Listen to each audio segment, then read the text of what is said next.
Okay, so here's my story on two guns joining the biker gang.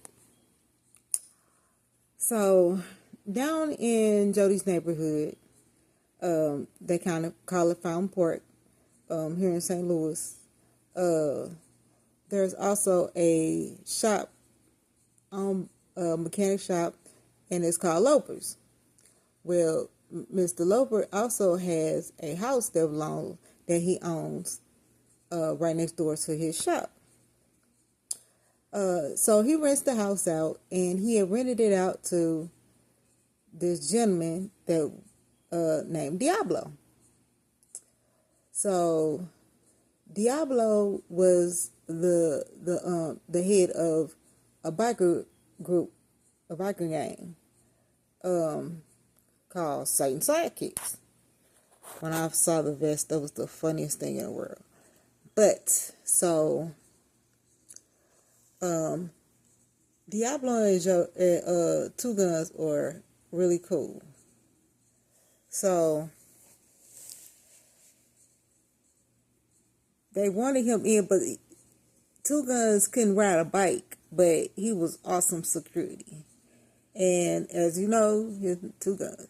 So when they decided to let him in, they were trying to figure out what name they were going to give him. And they asked him, well, what about Charlie Brown? He was like, nah, that sounds like a pedophile name here. Nah. So they came up with Two Guns. And they call him Two Guns because every time they saw him, he had at least two guns.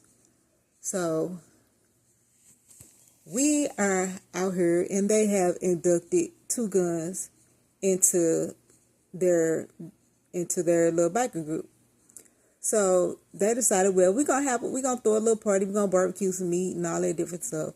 And so Two Guns and I went to the store and bought some stuff and bought some meats and stuff for them to barbecue. Well, when we get back to the house, and everything, and they barbecue, and we just sitting around, and everybody. Now, everybody here is strapped up to the T.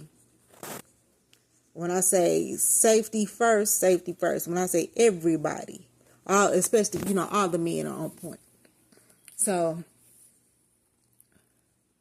they were, while we were sitting at the house, talking, everything, like gagging, there were some youngsters out there, and I think they were filming a video.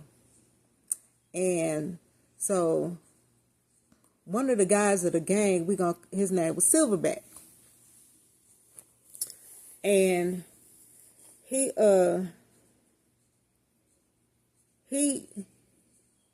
was out there, everybody had their stuff on them and everything. So he went out walking around outside the fence, and I guess he had a little confrontation with one of the little guys, and he was like, what you gonna do with that little pea shooter? He's like, oh, is that how you feel about it? Okay.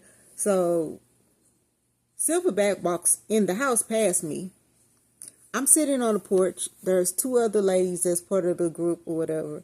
And they, we were all just talking and everything. And I was just sitting at the door.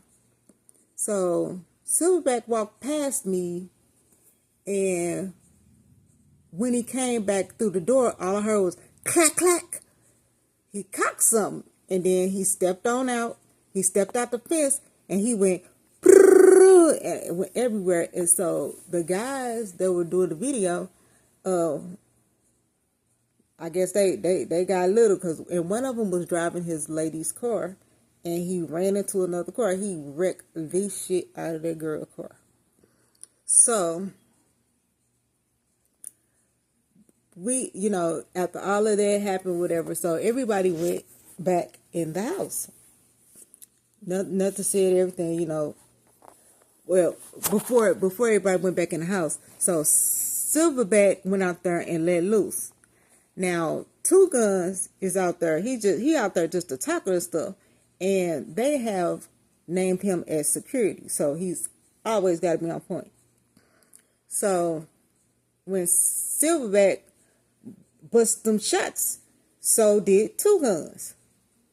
You know, he just came out of his conversation and he went to, you know. So when that caused the gentleman to wreck his lady's car, and she was upset. Well, after all of that went down, everybody went in the house and just, you know, we were just sitting down. I done went to sleep, okay? I really done went to sleep. Not knowing this whole time we sitting in here asleep, they got the SWAT team out looking like ready to come in. When I say the helicopters, the SWAT team, SWAT gear, and then went to sleep and woke up and to the megaphone talking about some please come out with your hands up type of stuff. So we find, you know, they get us out the house. And now mind you, I'm disabled, so I have a walker or you know, a cane, or no, I had my cane at the time, so I have a cane. And like, please don't throw me down. I ain't did nothing. I'm not gonna run. Hell, I can barely stand up. My balance is off.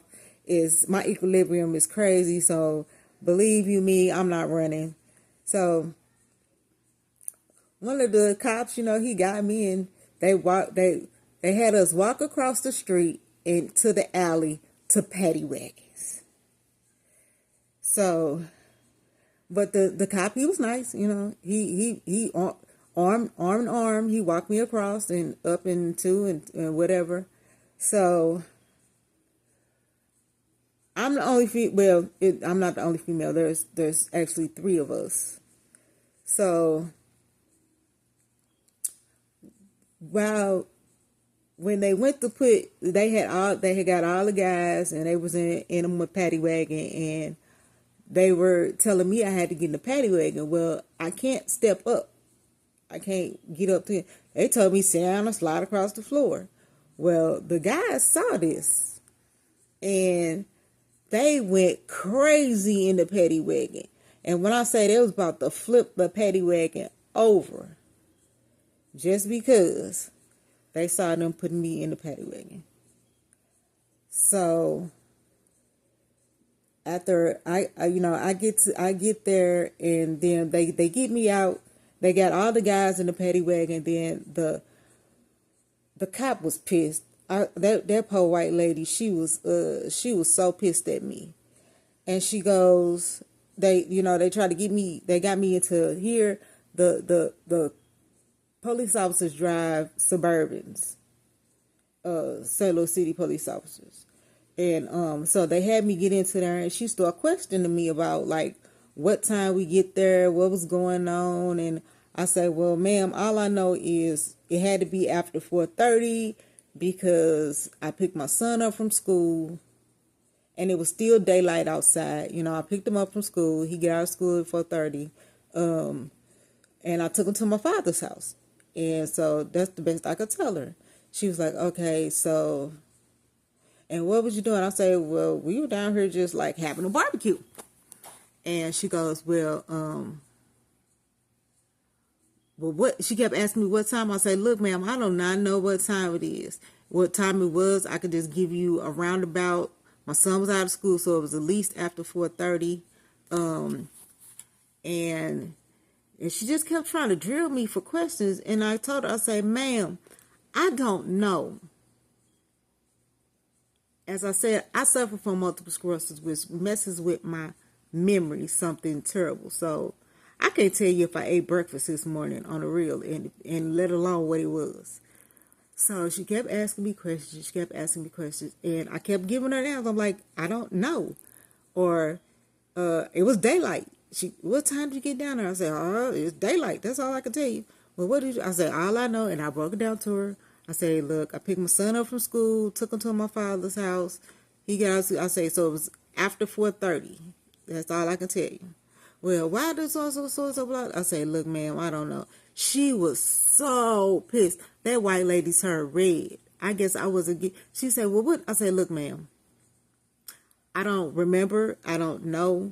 I gave you the best answers I could. I say, you want me to, I said, I can't tell you if I ate breakfast this morning. And she was heated. So there went that. And so they were going to take everybody to the station. And once the guys seen them put me in the paddy wagon, everybody went ballistic. And they just got sick and they started throwing up. So the guys didn't take them to jail. They took them to the hospital. And when they released them from the hospital, they released everybody. But like I said, the police lady had me in the paddy wagon, in the Suburban, trying to get questions and different stuff and la la la. And she couldn't get no answers and she was very upset. So she let me out. I was able to get in my car. And that left me to have to wait to hear from Two Guns. And so, as I say, you know, everybody in the paddy wagon, all the guys, they got sick really bad. They got thrown up in the paddy wagon.